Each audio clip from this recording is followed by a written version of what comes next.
অনুপ্রবেশকারী পুশব্যাককে কেন্দ্র করে ফেরতপ্রাপ্ত সীমান্ত। মালদার বৈষ্ণবনগর থানার ভারত বাংলাদেশ সীমান্তে উত্তেজনা। সীমান্তের ওপারে বাংলাদেশের বাসিন্দাদের জমায়েত করে বিক্ষোভ। বিএসএফ পুশব্যাকের উদ্যোগ নেওয়ায় বাংলাদেশিদের প্রতিরোধ। অনুপ্রবেশকারী পুশব্যাককে কেন্দ্র করে রীতিমতো উত্তেজনা। মালদার বৈষ্ণবনগর থানার ভারত বাংলাদেশ সীমান্তে উত্তেজনা। সীমান্তের ওপারে বাংলাদেশের বাসিন্দাদের প্রতিরোধ।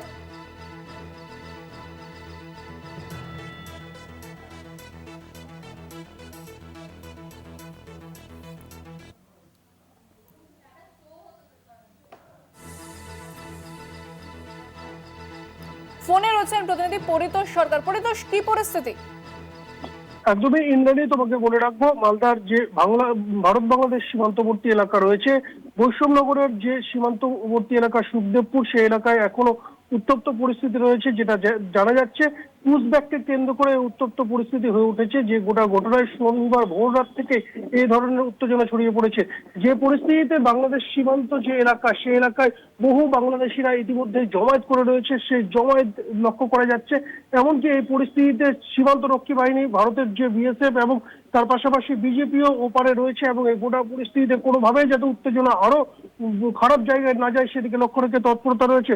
তোমাকে বলে রাখবো, এই সুখদেবপুর বিওপি এলাকা, যেখানে প্রায় 1200 মিটার এলাকা রয়েছে, যেখানে এখনো পর্যন্ত কাঁটাতারের বেড়া নেই। রাজ্য সরকার, এই বিজেপির সরকার আসার পর থেকে এই সীমান্তবর্তী এলাকাতে কাঁটাতার দেওয়ার কাজ চলছে, এবং যারা যারা বাংলাদেশি এই রাজ্যে রয়েছে তাদেরকে পুশব্যাক করার প্রক্রিয়া চলছে। এই পুশব্যাক করার প্রক্রিয়াকে কেন্দ্র করে এই ধরনের উত্তেজনা পরিস্থিতি যেটা জানা যাচ্ছে, এই সমস্ত বাংলাদেশি যাদেরকে বাংলাদেশে পুশব্যাক করা হচ্ছে, বাংলাদেশিরা তাদেরকে গ্রহণ করছে না। আর এই গোটা পরিস্থিতিতে, উত্তেজনা পরিস্থিতিতে এখনো ওই সীমান্তবর্তী এলাকাতে কাউকে ঘেঁষতে দেওয়া যাচ্ছে না।